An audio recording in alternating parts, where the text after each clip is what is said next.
Welcome to episode 5 of Normal Extra Smart Africans. Woo! 5 episodes in, man. Sad. It's been spread out over the year, but we're definitely trying to be more consistent this semester. But yeah, today's episode, we're going to be talking about, it's not really a sensitive topic, but quitting. Like kind of what that means and why it's actually, personally me, why it's actually beneficial, and in times where we chose to kind of like either bet on ourselves and continue with like certain endeavors or projects. Personally, me, I think quitting is awesome. Like I feel like I'm not saying like I'm a quitter, but I'm saying I'm a quitter. You know what I'm saying? Like I think quitting is super beneficial. Like I'll quit something that doesn't serve me or like doesn't make a lot of sense in like a second. So, and I think a lot of times it can have a lot of benefits, especially like you could quit something, like it could be very calculated to quit something. So, I mean, that's personally me. Didn't Mike have a question about that? About the quitting part? Right.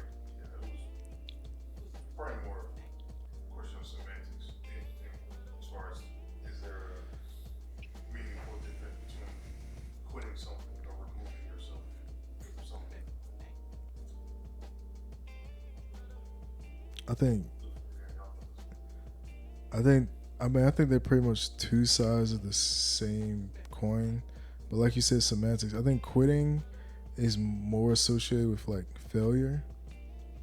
But it's just like, you know, removing yourself is you have a lot more agency in removing yourself from a situation. Like you consciously made it, but it's like literally the same thing because people associate quitting with failure, but they're both literally the same thing, man.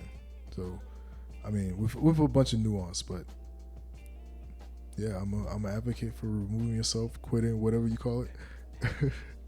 Exactly. And I'll say I do feel like they definitely are like extremely like similar and can definitely be like synonyms for each other. I would say that, there are people who like, quit without any effort, at all, or like they didn't even try, to like if like I can see if it's something like even worth, trying.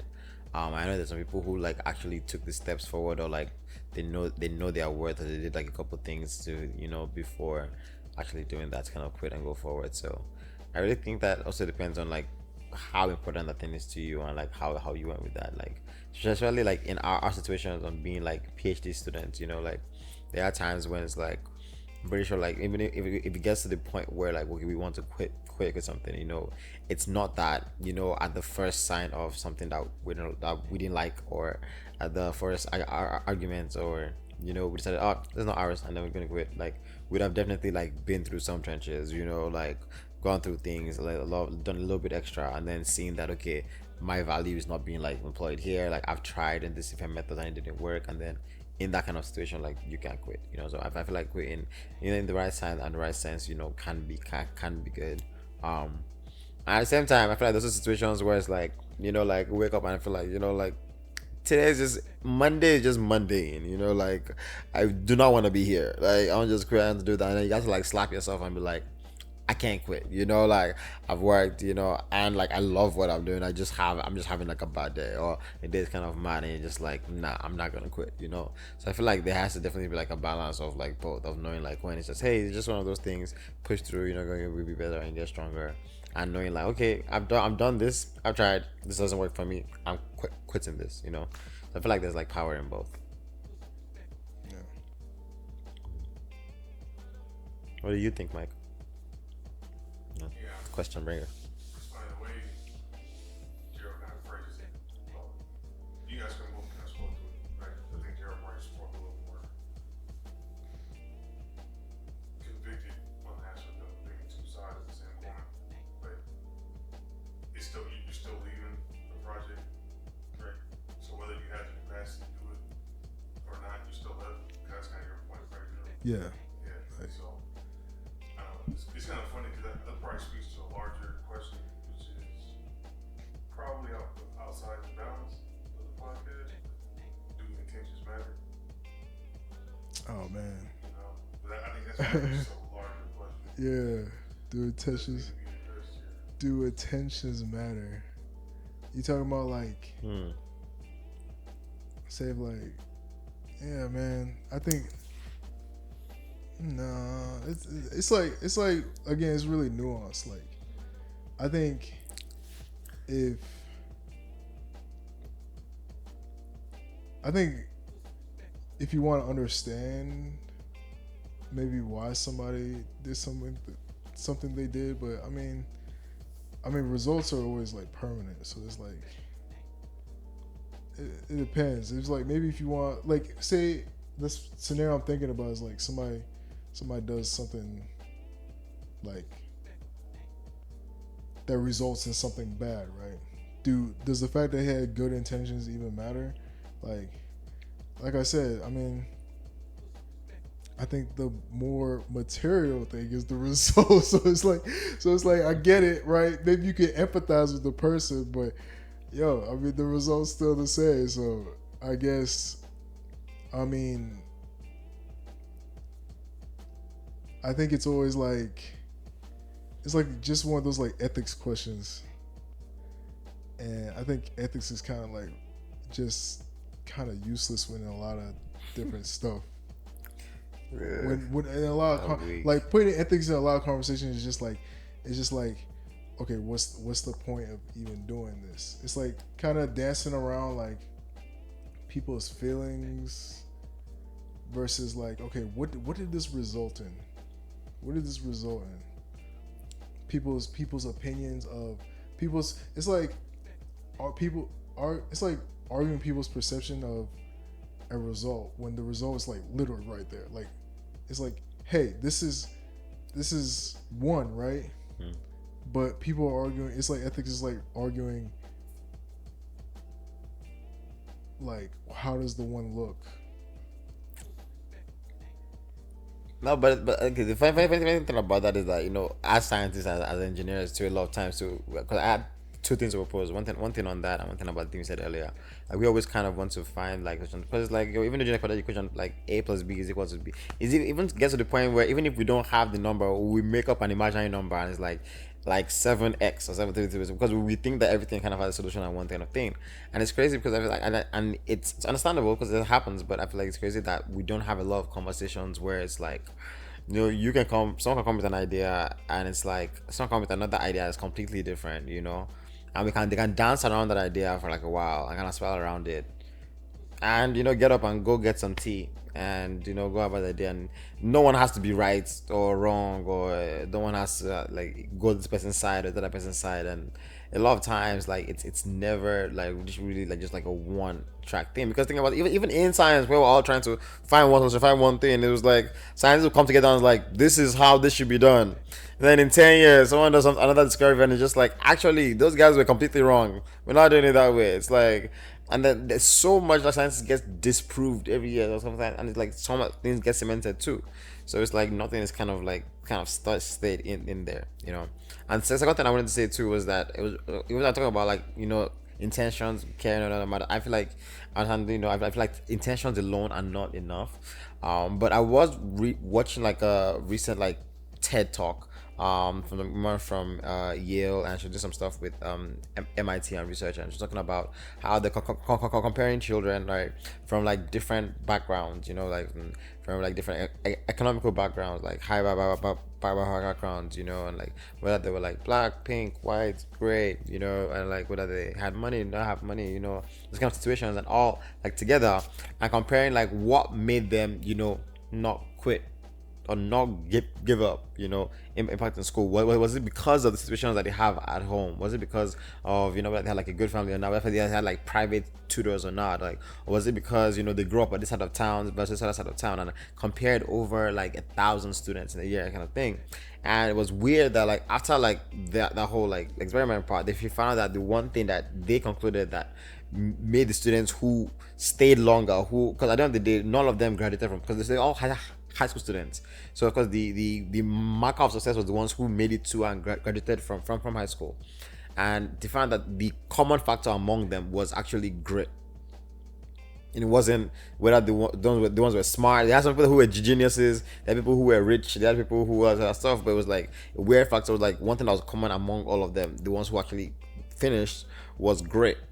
And I heard that was like literally being able to like bunker down even when things, you know, are kind of like wonky, and just like still be able to like push through, and something that, oh, this stuff is not the idea that no one is like born with like a capacity of knowledge, and like there's a limit, knowing that, okay, even if I don't know this thing, I can learn it and read it, and then tomorrow now I'm 2 times better because I know this thing. There's actually a lot I can keep on climbing and moving. That like idea and that like mindset mentality was one thing that was like common among the people who kind of had that.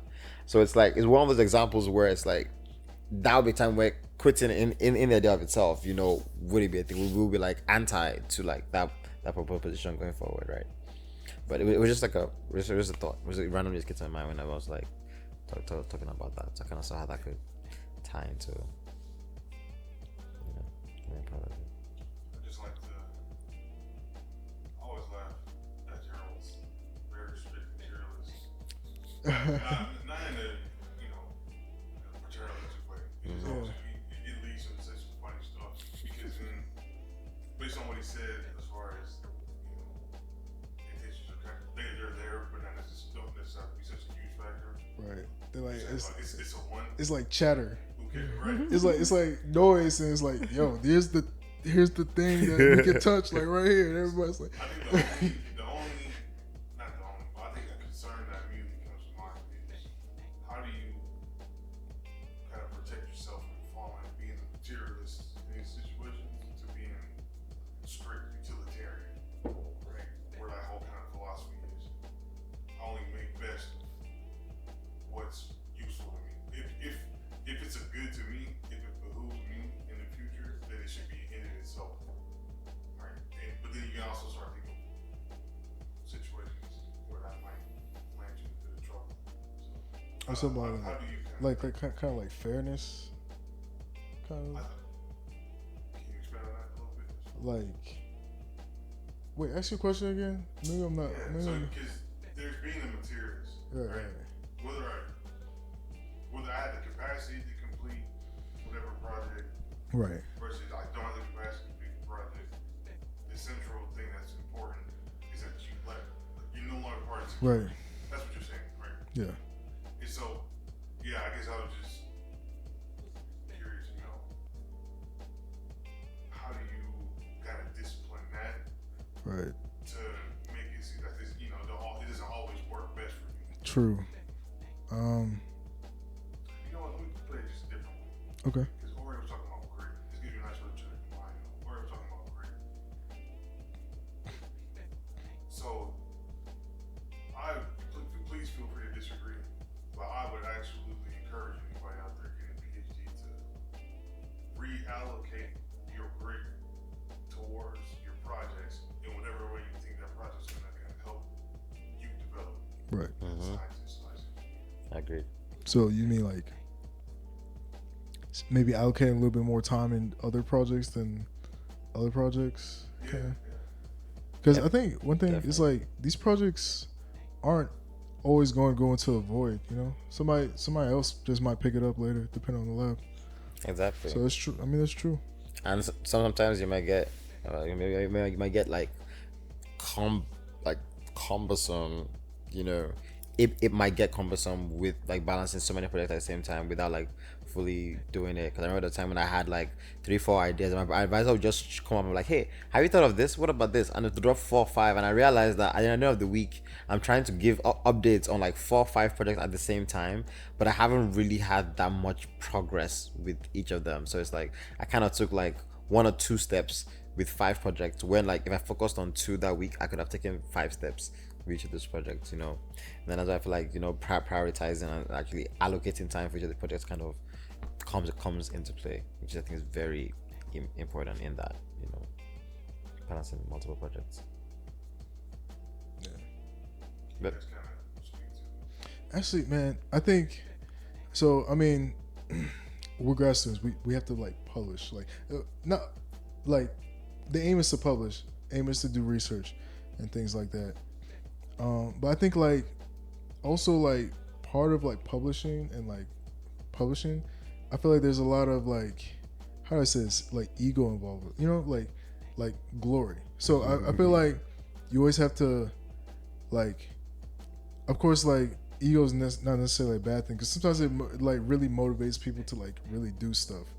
But I feel like you always have to like kind of like always check it against reality when you're choosing to whether like continue with a project or quit a project, because like it takes a bit of balance of both, because like you think of, okay, you know, the glory of publishing, glory of doing good research, but it's also like, you know, if you get too swept up in like the glory, right, you're just gonna like not pay attention to like kind of like the realisticness of you finishing the project or even like getting to it. So it's like, it's always like you need that constant check.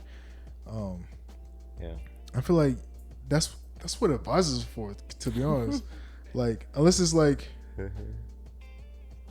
I mean, something you would assume they know better, but I mean, not all the time. But I think it's like, I feel like an advisor who's kind of like, because you know when they get grants, there's like a time period of the grant. Who's kind of looking at it as like, yeah, you know what, you're not allocating as much time to this project as you need, and they help you make the decision to like quit and then probably pick it up later or replace it with someone that's like who can put in that time. So it's just like, that's why it's like, all advisors are kind of like managers too. So, but again, like checking up ego versus like the realism, you know, kind of everything really ties into, also really ties into understanding your capabilities too.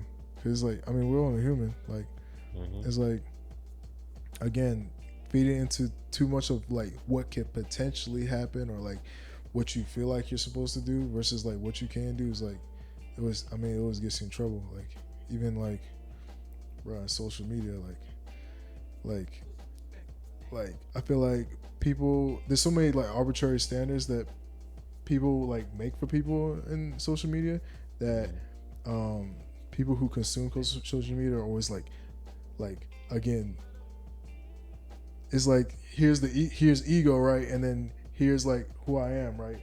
But I feel like they just get too consumed in ego, they forget, you know, who they are. Like all right, somebody says, oh, this person's supposed to do this, and then you might not even relate, like you might not even like relate to that tweet, but some you know, tweet or like IG post, but somehow you put yourself in it just out of proximity. You want to do it too, right? Because it's like, it's just like what you feel like you have to do. Like, man, the other day, I saw this girl like tweet, pretty much like one of those like social media tweets where it's like, I think she was like, why would I waste my time on this dude when this dude giving, you know, $20,000 in allowance a month?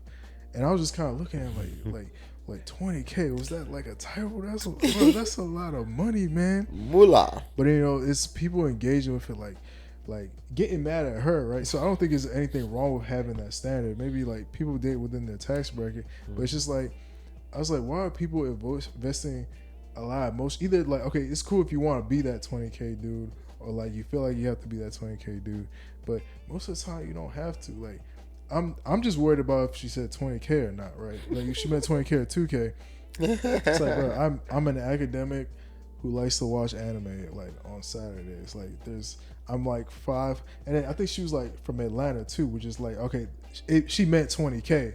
So it's like, I'm like 1,000 degrees from whatever it's talking about. So it's like again, you have to really understand, like back to research, you have to really understand like who you are, and then think of all the, you know, like all those nice things, like the papers, the glory and stuff like that. But you also have to like constantly check it against like your capacity, who you are, like how many hours of sleep you need, how much food you need, like, exactly, you know, how much literally how much capacity to work you to be able to it's like, carry that. So it's like you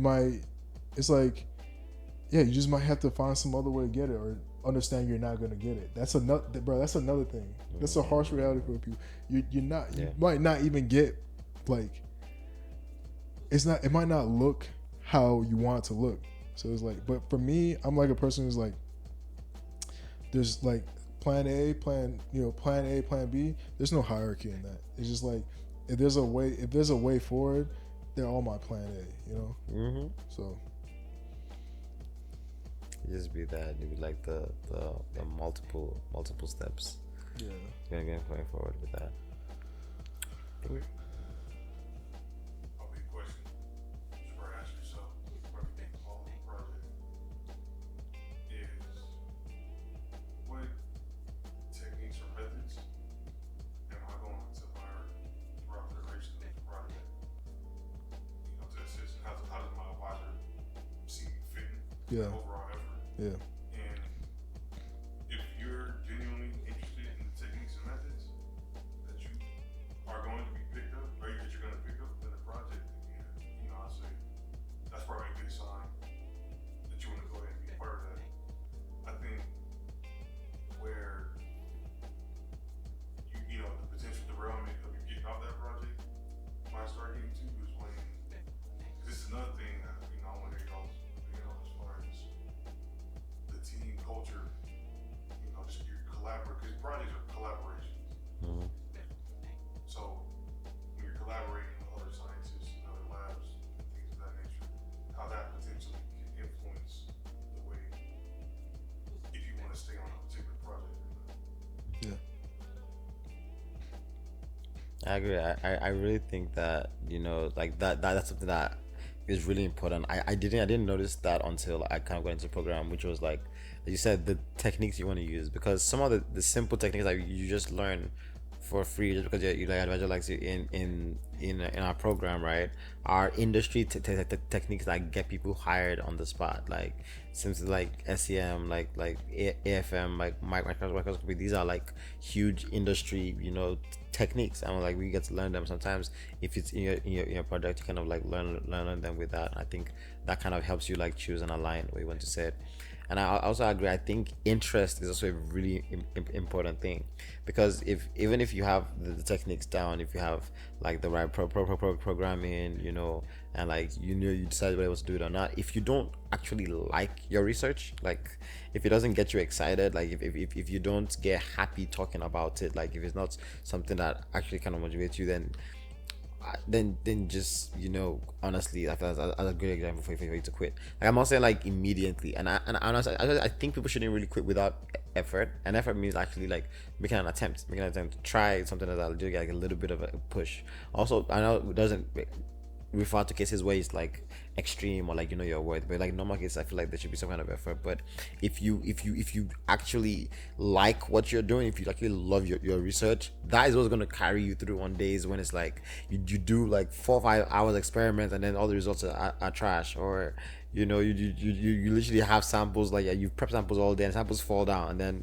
it's like done, like stuff like that, like gets angry. But if you love what you're doing, love the research you're doing, and also gets you excited, because imagine if you're like, oh, I hope this thing works, this is what I think might happen, and you do an experiment and it actually happens, like that's wild. That's something that's never existed before, and you literally brought that to life. That's from your mind and it actually physically appeared. That excitement, that kind of joy, it only comes from literally from things that you love. So I know sometimes it might take you a little bit of time, and give yourself like a couple of weeks or months, I guess 6 months to fall in love with this and see, okay, it's something I really love to do. And at that point, if you feel like if it isn't, like that's a really good time for you to just be like, okay, I can quit, I can go out. Wait, so back to, so you're pretty much saying that when so you're saying pretty much in grad school, if you are looking to go on looking to take on a project, it's really important to look at what techniques you're going to learn out the way. Like, so what are you trying to say? Yeah. Right. I think that's definitely something to pay attention to. Right. Kind of speaking. What? Yeah. What's your reasoning for that? Like, is it like grand scheme of things type? Yeah. And I mean, I think speak to brother artists, you should definitely be interested in the project first. That's what's going to catch your eye. Okay. Yeah. Right. I mean, we're not talking absolute, so I get you. So we're not talking absolute, so I get you. Right. Well, Yeah, I absolutely. think it's interesting, right? Because kind of a thought experiment, hypothetical situation is: would you rather be on a project that you're really interested in, but you don't get to learn the experimental techniques you're excited about, or would you rather be on a project that you kind of not that interested in, really half interested in, but you get to learn all the experimental methods and techniques? A project that I'm not interested in. Halfway, right? We'll say halfway. Okay. There has to be some type of inspiration. Okay, You right. see, well, but that was sure that there has to be some kind of interest, right? The techniques the I mean, it might make up for the boring project if I'm like learning something cool. Yeah. Is it okay? So are we talking the technique as something like you decide, hey, this will benefit me versus something I'm actually like interested in? Because like there's some people who do stuff that are not necessarily interested in, but they understand that it's like going to be a good thing to do. Which is, I feel like most people, but I just can't do it, man. For some reason, I need to. What is your Yeah, bro. I would pick the project that I like. I'm sorry, because it's like at the end of the day, like, you know, if I'm not learning things I want in that project, I can learn them on the side somewhere else. Like, bro, like I'm at A&T, I have like, you know, a plug with y'all at JSNN. I have a card for like a lab at W firm. I've been learning like things that I don't even do in my lab just from working to different labs. So if I'm learning a project, I can learn it from somewhere else. But I'm not spending my time, effort, hours working and pouring into something that I'm not interested in or like I don't like. I mean, I could, but if I have the option to not do that and actually do something that I'm interested in, why would I suffer myself? Why would I choose suffering? I'm not gonna do that. Cannot do that.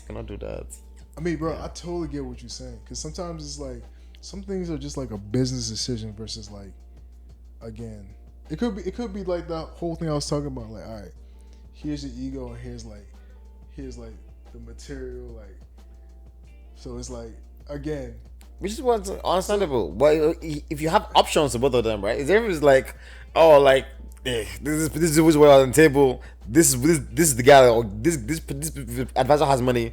This is this project that has, and you're like, well, I don't have an option. I don't really like it, but that's the option, and I get it. But it's like, if you actually have, because the question, right, you do have two options, right? Whether you really like, and you don't really get to learn all the techniques you do, but you get to learn some techniques, right? Even not techniques that you like, and we're not. I don't feel like we're going to school to. It's like yeah, we got admission on we applied to get PhD to learn to use LCM. No, we went like to learn to do science, to actually like solve some problems or do some kind of thing, right? The techniques are what we use to have our idea, to support our idea, to investigate our ideas, right? So technique can always be learned and applied. You know, it's the ideas that I feel like are more deep. Like what we're researching is more important than the like a TEM. You know, like the TEM can also be applied to what we learn. You know, that's how I see it from that side. But I also understand, you know, the other side of it. Right. That's a really good question, man. Yeah, that was it kind of ties really into good like, because I use that example for why you would want to quit something, but then it could be like easily used for why you want to continue a project, right? Whereas like, all right, the actual like benefits, you know, supersede however I feel about this project too. Right. And then sometimes we do like countdown. Like some people are like, oh, you know, like I'm like a first year, you know, second year college student, right? And then you notice like people who are like in like their last year, their last semester. Oh, what year are you? You're like, yo, bro, I got 6 months to go.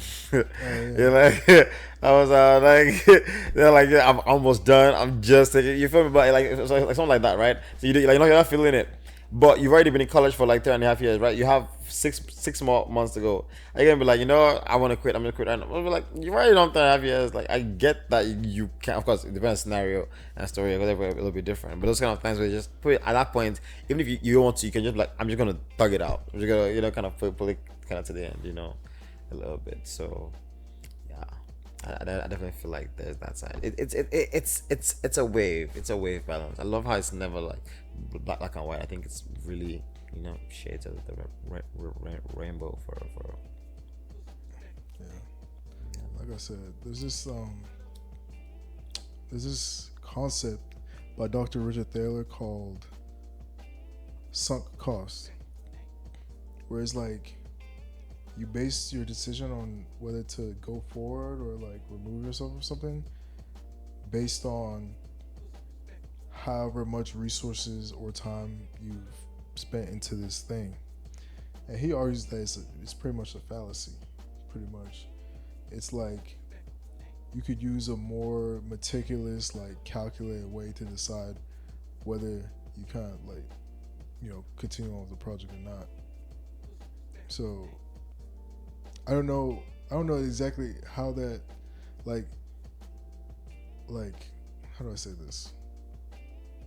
I think it's definitely hard to, like, when choosing to do projects, like, not let that kind of like fallacy go too, because it's just like, again, we spend so much time researching something. Like, imagine researching something for like months, right? Mm-hmm. Just for you to be like, yeah, I can't do this anymore. You know what I'm saying? But I think you're gonna have to let go of that sunk cost. Exactly, because as I said, I really feel like, I love that you brought that up, because I feel like, yeah, there are definitely both sides to that. Like, it's there, and I think it is situational. But there is a side where that is like a definite thing, because you remember my first semester, college, where like I was working in the lab 55 hours a week. I was teaching 3 labs. I was taking 16 credits. That's crazy. You feel me? All at the same time, and I'm doing this research. And this is something that I have never known before. So I'm learning it from scratch and reading the textbooks and reading the journal articles for it every single day, and like going through it. So I did like all this like work for it for 6 months. So every single day I'm working, and I'm working on Saturdays and Sundays, Sunday afternoons, Saturday mornings. I had to actually fight for Sunday mornings because you're like, I'm going to church. I'm not gonna sacrifice going to church because of your lab. Like, it's not that deep. I'm sorry. But like, even with all of that, like, you saw how it was towards the end, and it felt like this is madness. I was like, you know what, like, I tried, did all this stuff. I was like trained other like undergrads in the lab, and they started doing the work too, and I was just like, yeah, this is not gonna work. And I walked away, quit, that lab, and that was one of the best things that I did my whole PhD program, because it was like, now I actually got to a lab where I actually loved the research that I was doing. But anyway, I liked what I was doing then, but like, I didn't love it. She was like, do you love this research? Do you love what I'm doing? I do not. I don't want to lie to you. But now I'm a project that I really love, and I'm excited about what I'm doing. Like I told you, like, we're actually collaborating on different parts in it, and like the things where I can actually like, get my different, because I can spend 6 months learning this thing fresh, or I can have my friend who knows this thing, and we can get it done in 2. And now we can actually like move forward, and like just actually it's gonna be an upside down triangle, like going up with like people around me. So it's like, now I'm excited about the project that I was in, but I would never have gone to this point where I'm in my stuff, with my thing, going to these conferences, private office and everything, just kind of great, with that, if I didn't quit, that first time. So at times, even in this project where I felt like I wanted to quit, I was like insane, and like, I've had people in my lab, quit and just like leave, but like, I still stayed in. It wasn't like as horrible as that first situation. I feel like it was not as bad as it was like initially, but it's also like, now I'm also been in the program a lot longer. I've learned a lot more. I'm a lot more mature, so I know exactly how to. Sometimes I feel like, I'm almost quit today. Yeah, I probably just haven't eaten this afternoon. Or like, this is just a very.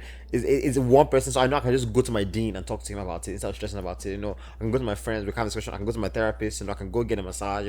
Like, so I might just need to get some stress off, or actually come back and deal with this tomorrow. So I feel like maturity comes into play too. Situations like you said one day. You said it sounds like it's a bunch of feelings. Like you said, feelings are just information. Mm-hmm. That he's trying to. Honestly, I look at feelings like data, right? Like, say if I have like a book, like, okay, I felt this way. Okay, there's a trend here. Let's graph this. All right. So there's a. What does it mean? Let's look at this information. This is how I most likely, if I'm feeling this way a lot, then it's like, okay, there might be just something like actually wrong with like the project, like, versus how it's making me feel. So exactly. It's like, I think definitely, I think it's always like, like, ignore your feelings, like, go on with the project, right? But sometimes you compartmentalize your feelings and actually like track it, like scientifically, in a scientific way, like track it and kind of like tie that into overall how you feel about some of the projects you're on too. So, I mean, yeah, I think people, again, in grad school, it's easy to like put aside how you feel about stuff because it gets in the way of like your work, but it might be worth like paying attention to it. It could like paying attention to it and like actually like compartmentalize it might give new meaning to like the actual work you were doing. So I think it's always important. Exactly. And like, do you have a planner? I do. I have like a planner where I could from like maybe 8 a.m. to like 8 a.m. at night. I can like plan by the hour like what I do, cause it's just easier for me that way. Like I'm like a robot. Like I have to like enter in a code for what I want to do. Like if it's time to eat lunch, I feel like most people are like, oh, they just get up and go eat lunch. I'm like, I have to understand that it's time to eat lunch. I don't know how to describe it. I really don't know how to describe it. Like I have to get it. Like this is lunchtime. Or else I'm just gonna be walking around like, oh, what do I do? What am I supposed to? Like sometimes I'll be walking around my house and then I'll be like, I have to clean the bathroom, but then it's like I have to do this and do this. So sometimes it really helps writing down, clean the bathroom, do your laundry, do this. It's so weird, man.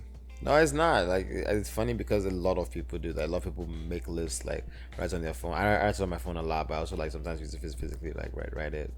And like also the point sometimes I'll plan like stuff throughout the day. Like especially days when I know that like I have the chance to, be unproductive. Sometimes I'll like, yo, no, okay, we're going to like have a music writing session at 4 p.m. I'm going to go play volleyball at 6. I'm going to go to the gym at like 9:30. I'm going to cook at 10, and I'll write it down. Sometimes it might seem like wow, but it's like I know I'm just like I just feel good when I like check off things on the list. So like, okay, I've done this today. Like I'm fine, So when I want to take a nap for 3 hours, I was like, what did you do today? I'm like, I have the list. That's what I did today. It's right here. At least I would tell myself that too. Like give myself like a little motivation. But I think like a planner is like an amazing way to just like get stuff like organized, especially when you have like different projects, also like different things in our personal life and academic life.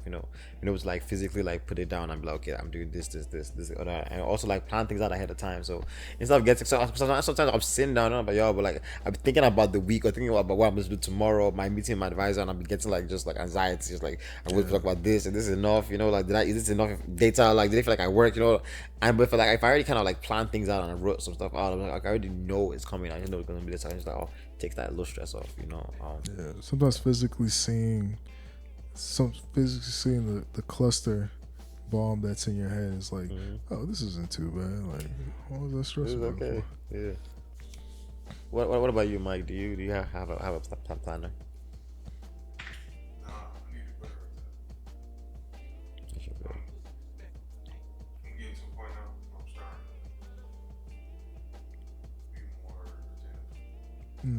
Schedule out on Google Calendar, things like that.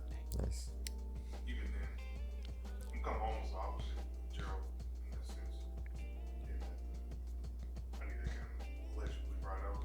Yeah. And this I'm supposed to put out this because I'll make a planner for myself for the day, for instance, and it's more of a guideline.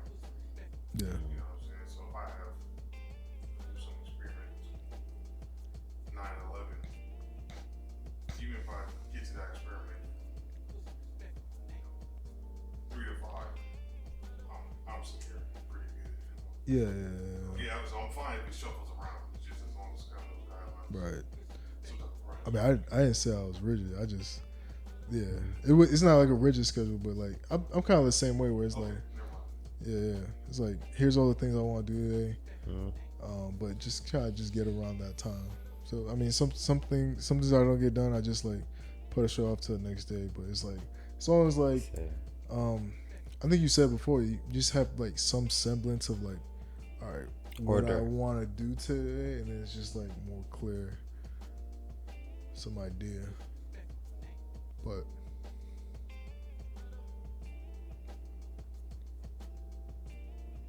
yeah. But I just Well, the nice elevator tell us like, yeah.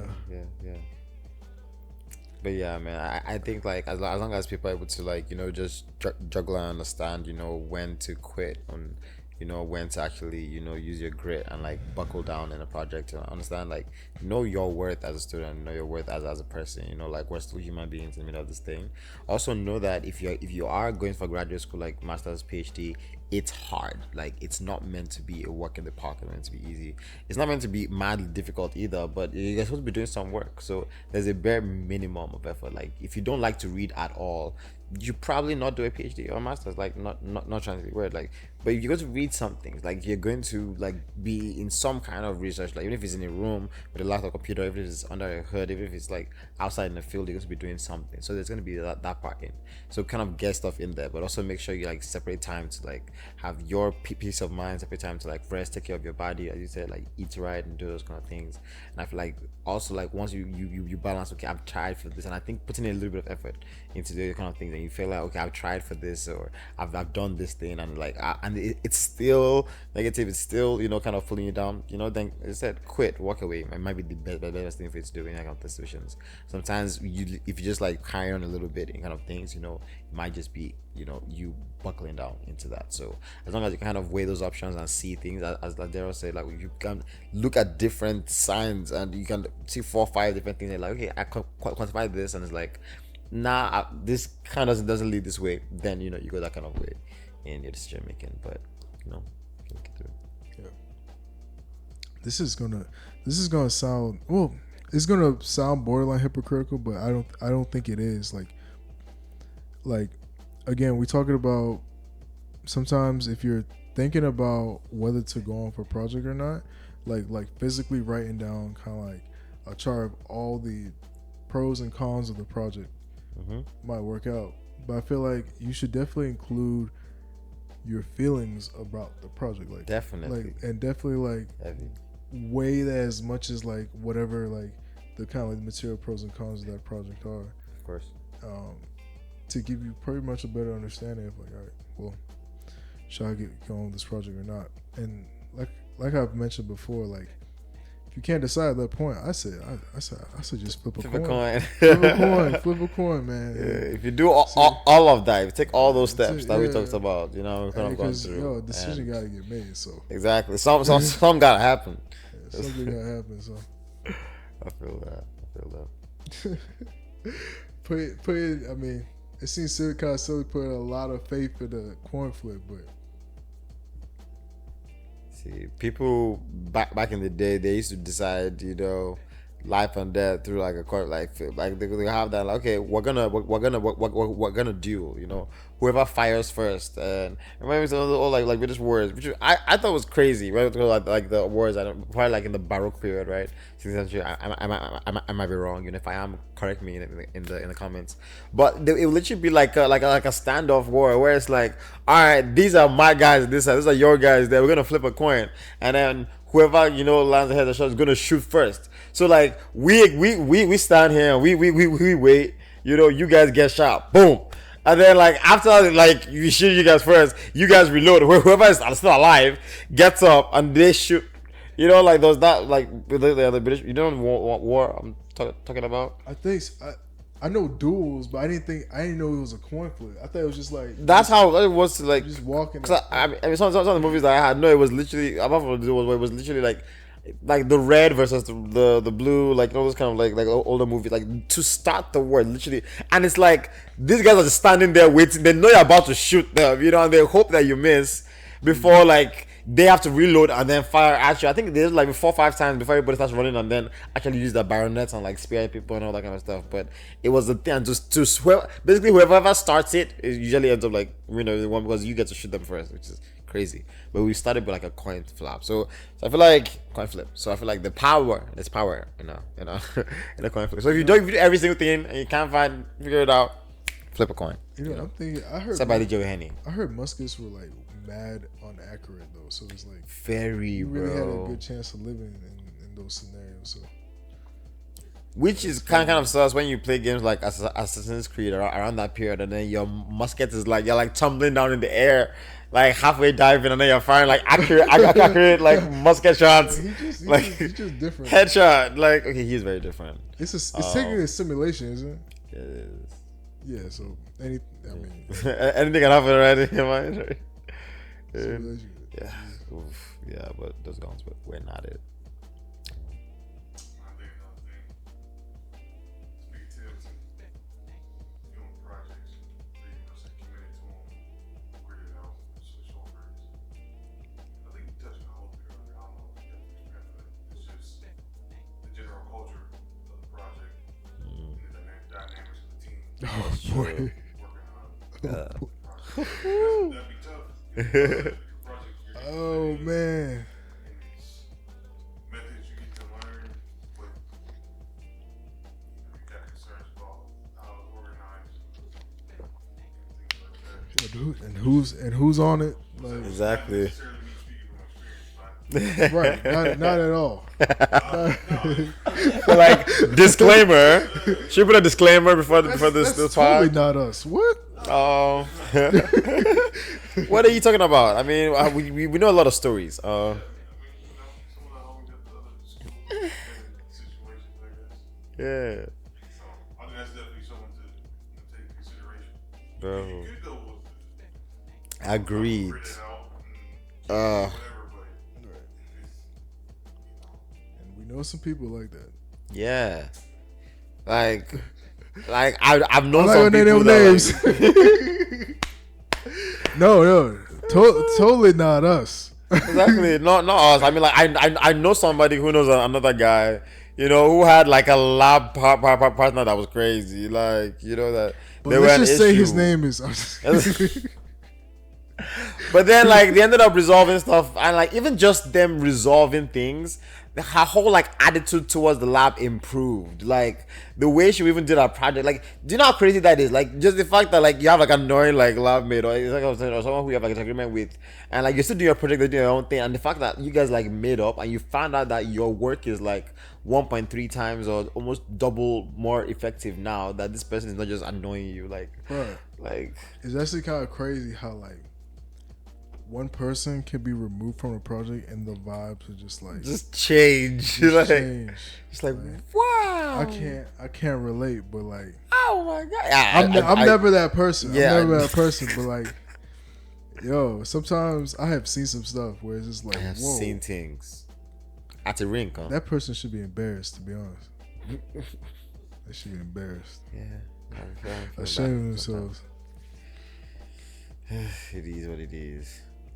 Really wild, but yeah, I think this is a great place to stop. I think so too. So That's great. Thank you guys for listening to us. this marks episode 5 Woo! of Normal Extra Smart Africans. Yeah. So 500. remember, we have a email. It's NESA Podcast at gmail.com. If you know anybody who's trying to go to grad school, anybody interested, you know, niece, nephew, whoever, they can send us a question on that email or Let us know. also inquiries, and then either me, Mike, or Ori would answer.